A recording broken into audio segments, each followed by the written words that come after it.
Hello friends, once again 10 sentences as usual with errors are before you on the screen. So let us move to find out the errors just to correct the sentences. Students, पहला sentence है the plays of Shakespeare are not only studied in European countries but also in oriented countries. Hindi है the pledge का मतलब है यहाँ पे नाटक. The plays of Shakespeare के जो नाटक हैं आर नॉट ओनली स्टडीड, वो केवल यूरोपियन कंट्री में नहीं पढ़े जाते हैं परंतु ओरिएंटेड कंट्रीज में. ओरिएंटेड मतलब पूर्वी देशों में. तो शेक्सपियर के नाटक पढ़े जाते हैं, इसकी हिंदी बोल रहा हूँ, शेक्सपियर के नाटक पढ़े जाते हैं न केवल यूरोपियन कंट्रीज में but also in oriented countries. Friends, not only but also का एक यूज है इंग्लिश की दुनिया में. इसकी अपन बात और करेंगे आगे, लेकिन अभी केवल सेंटेंस की बात कर रहा हूँ. बाकी एक लंबी स्टडी इसकी नॉट ओनली बट आल्सो की. इंग्लिश में एक सेंटेंस होता है सेम पार्ट्स ऑफ स्पीच. तो जब कभी not only but also sentence में आ जाए तो ये जरूरी है कि नॉट ओनली के बाद, देखिए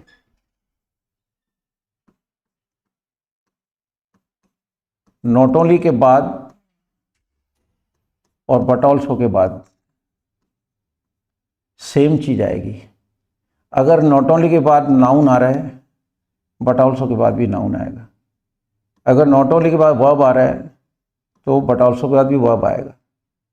अगर नॉट ओनली के बाद सपोज आर्टिकल आ रहा है, मे भी अलग अलग हो सकता है, वो आप ये समझें, आर्टिकल आ रहा है तो बट ऑल्सो में आर्टिकल आना चाहिए, चाहे वो अलग अलग हैं पर होंगे आर्टिकल. अगर नॉट ओनली के बाद में मान लो प्रीपोजिशन आ रहा है तो यहाँ भी प्रीपोजिशन ही आएगा, चाहे सेम आवे चाहे अलग आवे. अगर नॉट ओनली के बाद में एडजेक्टिव आ रहा है तो बट ऑल्सो के बाद भी एडजेक्टिव ही आएगा. राइट. अगर नॉट ओनली के बाद में प्रोनाउन आ रहा है तो बट ऑल्सो के बाद भी प्रोनाउन ही आएगा. अगर नॉट ओनली के बाद में एडवर्ब आ रहा है तो बट ऑल्सो के बाद भी एडवर्ब ही आएगा. इसे कहते हैं सेम पार्ट्स ऑफ स्पीच. तो जब कभी आप नॉट ओनली सेंटेंस के बीच में आज देखें, कहीं भी देखें, अगर नॉट ओनली बट ऑल्सो का सेंटेंस है तो it is very essential to use same parts of speech. इस सेंटेंस की बात करते हैं तो आप देख रहे हैं यहाँ नॉट ओनली के बाद में वर्ब आ रहा है. राइट, ये वर्ब है. लेकिन यहाँ देख रहे हैं कि नॉट ओनली के बाद प्रीपोजिशन है. तो इस सेंटेंस में ये मिस्टेक है. तो हमें इसे सही करने के लिए नॉट ओनली के बाद और बट ऑल्सो के बाद सेम चीज़ लानी पड़ेगी. तो अब देखिए the plays of Shakespeare are not studied. Shakespeare के नाटक न केवल पढ़े जाते हैं यूरोपियन कंट्रीज में बट ऑल्सो ओरिएंटेड कंट्रीज में भी. तो यहाँ नॉट ओनली के बाद सेकेंड फॉर्म आ रही है यानी वर्ब आ रहा है, यहाँ डोंट इन आ रहा है. तो इस सेंटेंस को करेक्ट करने के लिए हम क्या करेंगे, इस सेंटेंस को करेक्ट करने के लिए हम इस नॉट ओनली को उठा के और यहाँ लाएंगे, यानी स्टडीड के बाद लाएंगे. अब इस सेंटेंस को यूं पढ़ा जाएगा the plays of Shakespeare are studied not only in European country but also in oriented country. तो अब नॉट ओनली के बाद प्रीपोजिशन इन आ गया और बट ऑल्सो बाद में इन प्रीपोजिशन आ गया, सेम पार्ट से स्पीच हो गया.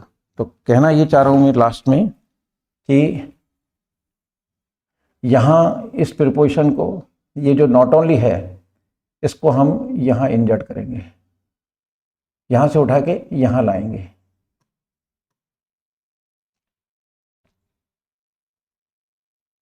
इस जगह. राइट, यहाँ से ये हमको डिलीट करना है और इस जगह इंसर्ट करना है. अब आप देखिए कि नॉट ओनली के बाद में इन आ गया, बट ऑल्सो के बाद में इन आ गया, सेम चीज़ आ गई. इसी का नाम है पार्ट्स ऑफ स्पीच. तो मैंने यहाँ आपको अलग से समझा दिया है कि कभी भी नॉट ओनली बट ऑल्सो का सेंटेंस आता है तो नॉट ओनली के बाद और बट ऑल्सो के बाद में सेम पार्ट्स ऑफ स्पीच होने चाहिए. दोनों के पीछे नाउन होगा, दोनों के पीछे प्रोनाउन होगा, दोनों के पीछे आर्टिकल होगा, दोनों के पीछे प्रीपोजिशन होगा. ये जो भी में लिखें ये सब सेम होने चाहिए. तो just to correct the sentence what we did, हमने नॉट ओनली को उठा के स्टडीड के बाद ले आए, तो सेंटेंस हमारा बना the plays of Shakespeare are studied not only in, not only देखिए इन आ रहा है, not only in European countries but also in oriented countries. Now the sentence is right. Clear? Move to the next one. To our surprise we notice that, कहता है हमें आश्चर्य हुआ और हमने क्या नोटिस किया, every soldier and every seller was in his place. Hindi है कि हमें आश्चर्य हुआ और हमने क्या नोटिस किया कि हर सिपाही और हर नाविक अपनी जगह था. Friends, as per the sense of this sentence there is no error. इसमें कोई मिस्टेक नहीं है, ना ग्रामेटिकल है ना कोई लॉजिक है, तो this sentence is right. Clear? Next sentence, neither he nor I was able to finish the task within the time limit. कोई टाइम लिमिट दी गई थी, है ना, दो जने हैं, उनमें से एक मैं हूं, सपोज एक और व्यक्ति है, तो कहा जा रहा है कि neither he nor I was able to, ना तो वह ना मैं सक्षम था या समर्थ था फिनिश द टास्क, उस काम को पूरा करने में with in the time limit, जो टाइम लिमिट हमें दिया गया था. सपोज 5 मिनट दिया गया, तो ना तो वो खत्म कर पाया उस समय को, उस समय में ना मैं कर पाया. तो हिंदी बन रही है neither he nor I was able to finish, ना तो वह ना मैं, ठीक है, able to finish the task, उस काम को करने में सक्षम थे उस लिमिट, टाइम लिमिट के अंदर जो दिया गया था. देखिए, neither he nor I was able to finish the task within the time limit. Hindi कर रहे हैं, कहीं भी इसमें कोई मिस्टेक नहीं आ रही है. So again this sentence is also correct, so we should put the sign off. Clear? तो इसमें भी कोई मिस्टेक नहीं है. नेक्स्ट चलता है student, had you inform me earlier. कहता है had you inform me earlier, ये कंडीशनल सेंटेंस है. अगर तुम मुझे पहले सूचित करते, I would have certainly purchase the car from you. फिर देखिए, had you inform me earlier, अगर आप मुझे पहले से सूचित करते, ठीक है, I would have certainly purchase the car from you. Friends, ये कंडीशनल सेंटेंस का वाक्य है. ये कंडीशनल सेंटेंस है. कंडीशनल सेंटेंस में वैसे तो इफ आता है, लेकिन कंडीशनल सेंटेंस में ये जो वाक्य है, इसमें अगर हैड बाहर आ रहा है तो यहाँ इफ का भी काम कर रहा है और हैड का भी काम कर रहा है. इस सेंटेंस को आप ऐसे भी लिख सकते हो, इफ यू हैड. इसको ऐसे लिखा जा सकता है, इफ यू हैड, लेकिन हैड को बाहर कर दोगे तो भी ये सेंटेंस राइट है. तो ये कंडीशनल सेंटेंस है. कंडीशनल सेंटेंस जब आता है, ठीक है, यहाँ हैड भी आ सकता है, केवल हैड की बात कर रहा हूँ, इसको आप है ना इफ यू हैड भी लिख सकते हैं. तो इस कंडीशनल सेंटेंस के अंदर अगर इफ वाले वाक्य में हैड प्लस थर्ड फॉर्म आता है, तो दूसरे वाक्य में would have plus third form आएगा. तो आप देख रहे हैं कि हैड यू इन्फॉर्म्ड, यहाँ हैड इफ का भी काम कर रहा है और हैड का भी काम कर रहा है. ठीक है, कंडीशनल सेंटेंस है. तो हैड यू इन्फॉर्म, हैड के साथ थर्ड फॉर्म है ही, वुड हैव के साथ थर्ड फॉर्म आएगी. तो यहाँ देख रहे हैं आप, ये परचेज के अंदर डी नहीं लगा हुआ है. ठीक है, तो यहाँ भी थर्ड फॉर्म चाहिए, तो हम यहाँ पे डी और ऐड कर देंगे. अब सेंटेंस करेक्ट हो गया.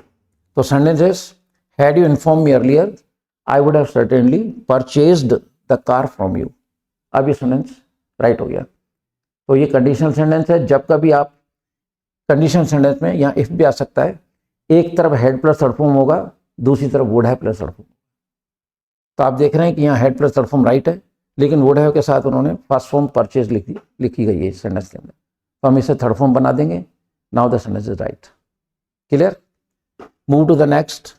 The few clothes they had were all tattered and torn. Friends, tattered and torn एक फ्रेज होता है फटा पुराना. हिंदी है the few clothes they had, कहता है जो कुछ भी कपड़े. द फ्यू वाक्य के शुरू में यूज किया जाता है. जब फ्यू के आगे द लगता है तो इसकी हिंदी होती है जो कुछ भी जितने भी. जब भी इसकी हिंदी करेंगे तो आपकी हिंदी होनी चाहिए जो कुछ भी जितने भी. और द फ्यू नंबर्स के लिए लगता है, यानी कि संख्या के लिए लगता है, क्वांटिटी के लिए नहीं लगता है. उसके लिए फिर द लिटिल लगा जाएगा, द लिटिल आएगा. तो यहाँ क्लोथ्स जो हैं वो काउंटेबल है, तो हमें द फ्यू लगाना है. और द फ्यू की हिंदी हुई जो कुछ भी जितने भी. The few clothes they had, जितने भी कपड़े उनके पास थे, वर ऑल टेटर्ड एंड टॉर्न, वो सब फटे पुराने थे. ठीक है, एज पर हिंदी इसमें कोई मिस्टेक नहीं है। Again this sentence is correct, no error is there. Clear? कोई इसमें ग्रामेटिकल मिस्टेक नहीं है, लॉजिकल मिस्टेक नहीं है। बस द फ्यू जो है इसका मैंने आपको बताया, जो कुछ भी जितना भी। Next sentence is the last exercise was rather easier than I thought. कहता लास्ट एक्सरसाइज ज़्यादा सरल थी जो मैंने सोची उससे। इट वुड बी कि होगी, but this one is rather more difficult. कहता मैंने सोचा था कि ये मतलब ईजी होगी, लेकिन ये this one is more difficult, लेकिन मुझे तो एक्सरसाइज और ज़्यादा कठिन लग रही है। सोचा तो था कि सरल होगी, लेकिन लग कठिन रही है। देखिए ध्यान दीजिए, the last exercise was rather easier then. Student यहाँ पे दो एक्सरसाइज की तुलना हो रही है। ये सेंटेंस कॉम्पेरेटिव डिग्री का है। कॉम्पेरेटिव डिग्री की पहचान जो होती है वो 99% होती है ER या मोर। या तो ER लगता है या मोर लगता है। जैसे easier, taller, fatter, smaller, richer, या मोर आता है, more beautiful, more intelligent, more brilliant. तो जब डिग्री टॉपिक पढ़ेंगे तब बताएंगे कि किन शब्दों के साथ ER EST आता है और किन शब्दों के साथ मोर मोस्ट लगता है। ठीक है, तो ये सेंटेंस कॉम्परेटिव डिग्री का है। कॉम्परेटिव डिग्री में दो चीज़ों की तुलना की जाती है। तो इस सेंटेंस के अकॉर्डिंग टू दिस सेंटेंस हम दो एक्सरसाइज की तुलना कर रहे हैं। जब हम दो चीज़ों की तुलना करते हैं तो वो जो चीज़ है उसको दो बार लिखा जाएगा, वो चीज़ दो बार लिखी जाएगी। देखिए इसमें last exercise was rather easier then, तो आगे एक्सरसाइज नहीं आ रहा है ना, एक्सरसाइज नहीं आ रहा है। जैसे अपन बोलते हैं कि माई shirt is costlier than you, my shirt is costlier than you, you नहीं आएगा, योर शर्ट। नहीं तो शर्ट की तुलना एक व्यक्ति से हो रही है। अगर मैं यू पे छोड़ देता हूँ सेंटेंस तो my shirt is costlier than you नहीं, योर शर्ट।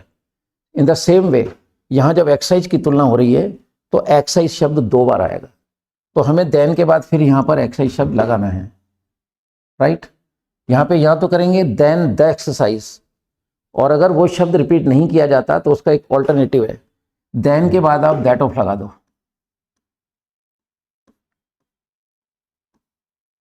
देन के बाद दैट ऑफ लगा दीजिए, ठीक है, सेंटेंस राइट हो जाएगा। ठीक, तो मैंने आपको बताया ये कॉम्प्लीट डिग्री का सेंटेंस है। और कॉम्प्लीट डिग्री की पहचान होती है उस वर्ड के एंड में या तो ER आएगा या मोर आएगा। पर यहाँ तो ER वाला शब्द है, वो तो मैं बता रहा हूँ आपको कि कॉम्प्लीट डिग्री पहचान ये है। तो just because of this competitive word, ये जो कॉम्पिटिटिव शब्द आ रहा है इसके बाद देन आ रहा है। जब भी ER और देन आता है कॉम्प्लीट डिग्री में दो चीज़ की तुलना होती है। तो यहाँ एक्सरसाइज एक बार लिखा गया है, that last exercise was rather easier then that of. या तो दैट ऑफ लगा दें या देन द एक्सरसाइज, उस वाली से। अगर दैट ऑफ लगाते हैं तो उस वाली से, यानी इंडिकेट उसी एक्सरसाइज को कर रहा है ये। इन ऑल यहाँ कॉम्प्लीटिव सेंटेंस है, एक्सरसाइज दो बार आना चाहिए, या तो दोबारा एक्सरसाइज लिख दें और नहीं तो देन के बाद आप दैट ऑफ लिख सकते हो, और दैट ऑफ उस वाली एक्सरसाइज को इंडिकेट करता है। क्लियर? तो यहाँ पे आप देन के बाद दैट ऑफ लगा देंगे, सेंटेंस राइट हो जाएगा। Next sentence, a great book is born from the brain and the heart of its author. कहते हैं कि अच्छी किताब का जो जन्म होता है वो एक लेखक के दिमाग से और दिल से होता है। अगर लेखक बहुत दिल से किसी किताब को लिख रहा है और बहुत अच्छा सोच के लिख रहा है तो वो एक अच्छी किताब का जन्म होना ही होना है। तो great book is born from the brain and heart of its author. Mistake क्या है, ब्रेन के आगे article the is not required, यहाँ से आपको द डिलीट करना पड़ेगा, क्योंकि द की कोई पर्टिकुलर वैरायटी नहीं है। We are not indicating to a particular brain. Brain जो कॉमन चीज होती है, and just because of that we have to delete this word the before brain. Now the sentence is a great book is born from brain and heart of its author. Clear? तो आप brain के आगे the हटा देंगे। Reason I have told you कि यहाँ पे कोई स्पेशलाइज, हम कोई ब्रेन को स्पेशलाइज नहीं, इंडिकेट नहीं कर रहे हैं, स्पेसिफाई नहीं कर रहे हैं हम, तो ब्रेन के आगे से द हट जाएगा। Move to the next, except for you and he. कहता तुम्हारे और उसके सिवाय, everyone present there enjoyed that new play. कहीं कोई नाटक चल रहा था, कहीं थिएटर में कोई नाटक का मतलब जब प्रदर्शन हो रहा था, ठीक है, तो कुछ किसी ने उसमें इंटरेस्ट नहीं लिया होगा, तो सेंटेंस कहा गया एक्सेप्ट फॉर यू एंड ही, कि तुम्हारे और उसके सिवाय एवरीवन प्रेजेंट देयर, जो कोई भी वहाँ मौजूद था उसने आनंद लिया उस नए नाटक का। तुम्हारे और उसके सिवाय जितने भी लोग वहाँ मौजूद थे सब ने नाटक का भरपूर आनंद लिया। ये हिंदी है इसकी। सो यहाँ पर student as per the sense of the sentence, यहाँ फॉर का कोई रोल नहीं है। So delete for and after deleting the for the sentence is correct. तो ये हिंदी करके देख लीजिए, एक्सेप्ट यू एंड ही, तुम्हारे और उसके सिवाय, तो फॉर का तो कोई सेंस ही नहीं आ रहा है, तो इस फॉर को हम डिलीट कर देंगे। Now the sentence is right. Move to the next one, that is second last. More we get more we want, more we get more we want, in this way there is no end to human desires. कहता मानव की एक अजीब सी tendency है, जितना मिलता है उतना ही वो ज़्यादा इच्छा करता चला जाता है। ये हिंदी है सेंटेंस की, कि मानव की ह्यूमन मतलब जो डिज़ायर है, ह्यूमन डिज़ायर क्या कहती है, जितना आदमी के पास पैसा आता है उतनी भूख बढ़ती जाती है, जिसको अपन हिंदी में कहते हैं। तो more we get more we want, ठीक है, ज़्यादा हमें मिलता है तो हम और ज़्यादा अपनी इच्छाओं को बढ़ा लेते हैं। इस तरह there is no end to human desires, कहता है मानव की इच्छाओं का कोई अंत नहीं है। इच्छाएं ज़्यादा से ज़्यादा, है ना, और ज़्यादा की उम्मीद करती चली जाती हैं। देखिए ये सेंटेंस बड़ा अजीब है, ये एक यूज़ है इंग्लिश की दुनिया में, more we get more we want. इस सेंटेंस की हिंदी है फ्रेंड्स, क्योंकि अजीब गरीब सेंटेंस है, शायद आपने अधिकतर ने सुना भी नहीं होगा। इसकी हिंदी है, ज़्यादा पाओगे ज़्यादा इच्छा बढ़ेगी, यानी और चाहत बढ़ेगी। द मोर है ना, more we get more we want, कि हमें जितना ज़्यादा मिलता है उतनी इच्छा बढ़ती है। और उस इन दिस वे, तो इस तरह हम कह सकते हैं कि there is no end to human desires. तो मानव की इच्छाओं को कोई अंत ही नहीं है, भागे जा रहा है पैसे के पीछे, है कि नहीं। फ्रेंड्स ये एक अजीब तरह का यूज़ है। देखिए वैसे तो इसमें मोर आ रहा है, वी गेट आ रहा है, तो सेंटेंस में अगर स्ट्रक्चर की तरफ ध्यान देते हैं तो प्रेजेंट इंडेफिनिट टेंस का वाक्य सा लगता है, लेकिन नहीं। इसकी हिंदी है, ठीक है, ज़्यादा पाओगे ज़्यादा इच्छा करेगी, ज़्यादा मिलेगा ज़्यादा इच्छा करेगी। इसको दूसरे शब्दों में सुनो, ज़्यादा दौड़ोगे ज़्यादा हंसोगे, सॉरी ज़्यादा दौड़ोगे ज़्यादा थकोगे, ज़्यादा हंसोगे ज़्यादा जियोगे। घर में कही देती है माँ बच्चे को, ज़्यादा रोएगा ज़्यादा पिटेगा, है कि नहीं, ज़्यादा दौड़ोगे ज़्यादा हांफोगे। तो जब हिंदी का ऐसा सेंटेंस जो ज़्यादा से शुरू होकर गा पे ख़त्म होता है, देखिए ज़्यादा हंसोगे, ज़्यादा से शुरू हो रहा है, हंसोगे में गे आ गया, ज़्यादा जियोगे ज़्यादा आ गया, जियोगे में गे आ गया। तो आप हिंदी का सेंटेंस याद रखिए, और ये बोला जाता है। आप बाज़ार में जाते हैं तो ई रिक्शा के पीछे स्टेपनी पे लिखा होता है ज़्यादा चलाओ ज़्यादा कमाओ, ये वही सेंटेंस है। पर इसमें दोनों वाक्यों के अंत में गए आ रहा है, और गए को अगर हम रिकॉग्नाइज करते हैं तो ये फ्यूचर इंडेफिनिट टेंस को इंडिकेट करता है, लेकिन इसमें कहीं भी विल का यूज़ नहीं किया गया है। तो ये एक स्पेशल यूज़ है इंग्लिश की दुनिया में। और सेंटेंस हिंदी का आप ध्यान रखें, ज़्यादा से शुरू होगा गए पे ख़त्म होगा, ज़्यादा से शुरू होगा गए पे ख़त्म होगा, राइट। देखो ज़्यादा सोचोगे ज़्यादा उलझोगे, the more you think the more you confuse. बात है समझ में, ज़्यादा रोएगा ज़्यादा पिटेगा, the more you weep the more you सफ़र।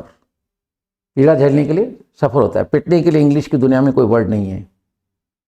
कुछ ऐसा इंग्लिश की दुनिया में कहीं कहीं वोकैबुलरी की कमी है, तो वहाँ पे हम लोग सफ़र से काम चलाते हैं। पीटने के लिए तो वर्ड है बीट, लेकिन पिटने के लिए वर्ड नहीं है। तो ये जो स्ट्रक्चर है आपको मैंने बताया कि जब कभी भी हिंदी का सेंटेंस आ जाए, ठीक है ना, ज़्यादा खाओगे ज़्यादा सोओगे, ज़्यादा से शुरू होगा गए पे ख़त्म होगा, ज़्यादा से शुरू होगा गए पे ख़त्म होगा, इसकी हिंदी ये है। ऐसे सेंटेंस इंग्लिश बनाने के लिए गए आ रहा है, लेकिन शैल विल का यूज़ नहीं करना है। स्ट्रक्चर आपके सामने है, लेकिन अब इस स्ट्रक्चर को जब यूज़ करोगे तो यहाँ मोर के पहले द आएगा और इस मोर के पहले भी द आएगा। अब ये सेंटेंस राइट है, the more you get the more you want. यहाँ पे दोनों तरफ मोर आ सकता है, एक मोर ए आ सकता है। जैसे देखिए, the more you eat the fatter you become, the more you eat, इधर मोर आ रहा है, द फैटर यू बिकम, इधर फैटर आ रहा है। तो दो बार मोर आ सकता है, एक मोर एक ई आ सकता है, दोनों ई आ सकते हैं। एग्जाम्पल देखिए, the higher you go the cooler it is. जितना आप ऊपर जाएंगे, हिल स्टेशन की बात चल रही है, उतनी ठंड बढ़ेगी। जितना आप ऊपर जाएंगे, ज़्यादा ऊपर जाओगे, ज़्यादा ठंड पड़ेगी। गा रहा है लेकिन विल का यूज़ नहीं हो रहा है, तो ये एक स्पेशल यूज़ है इंग्लिश की दुनिया में। पर हिंदी का सेंटेंस है वो ज़्यादा से शुरू होकर गे पे खत्म होगा, फिर ज़्यादा से शुरू होकर गे पे खत्म होगा।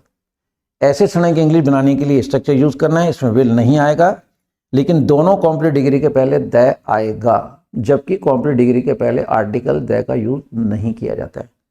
तो कभी भी दो मोर आ जाए, या दो बार ईआर आ जाए, या एक मोर एक ईआर आ जाए, आप दोनों कॉम्प्लीट डिग्री जो शब्द हैं उनके पहले द आर्टिकल लगा दीजिए, सेंटेंस राइट हो जाएगा। तो यहाँ हमने द लगा दिए। अब सेंटेंस है the more we get, the more we want, in this way there is no end to human desires. तो दोनों के आगे दी लगा देंगे। Clear? And the very last sentence, it will be better if there will no war at all. It will be better if there will no war at all. कहते हैं अच्छा होगा कि वहां पे कोई युद्ध ना हो। फ्रेंड्स, ये भी कंडीशनल सेंटेंस है। कंडीशनल सेंटेंस अगर आता है तो इफ वाले वाक्य में अगर एक तरफ विल आ रहा है तो दूसरी तरफ इफ वाला जो वाक्य आता है वो प्रेजेंट इंडेफिनिट टेंस में लिखा जाता है। हिंदी में दोनों में गा आएगा। इसको मेरी भाषा में कहते हैं गागा वाला वाक्य। यदि तुम पढ़ोगे तो पास हो जाओगे, दोनों में गा आ रहा है तो मैंने इसका नाम दे रखा है गागा वाला वाक्य। तो इफ के बाद दो सेंटेंस के एंड में अगर गा आ रहा है तो इसको आप गागा वाला वाक्य मान लें। ये टर्मिनोलॉजी है याद करने की, ठीक है। इसकी डिटेल बात करेंगे जब हम नेक्स्ट टॉपिक पे आएंगे। मेरा एक खूबसूरत टॉपिक है, उसका नाम है एक्सेप्शन। वो बहुत ही मतलब वंडरफुल टॉपिक है।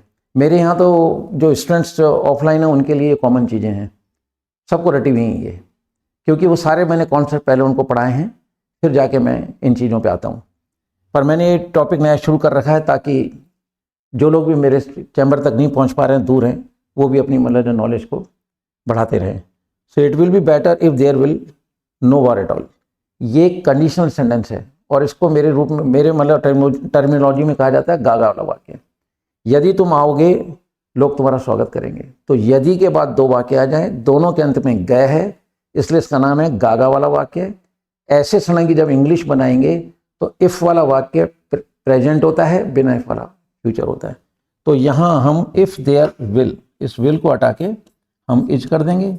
Now the sentence is right. Clear? तो कभी भी इफ वाले वाक्य में दोनों तरफ विल दिख जाए, इफ वाले वाक्य का विल आपको डिलीट करना है, उसको प्रेजेंट में डालना है। तो यहाँ पे मतलब as per the sense will हट के इज आ जाएगा और ये सेंटेंस राइट हो जाएगा। तो फ्रेंड्स, जहाँ तक मेरा मानना है कि आप लोग इस टॉपिक को पसंद कर रहे होंगे और हर बार मतलब जो भी 10 सेंटेंस पढ़ाए जा रहे हैं इनको 2-4 बार आप देखें। 2-4 बार देखने से वो चीज़ माइंड में रह जाती है। I am trying my best to enrich your knowledge by providing this topic higher spotting. So with these words, I should say goodbye to all of you. Tomorrow at the same time. By then, goodbye to all of you. Jai Hind.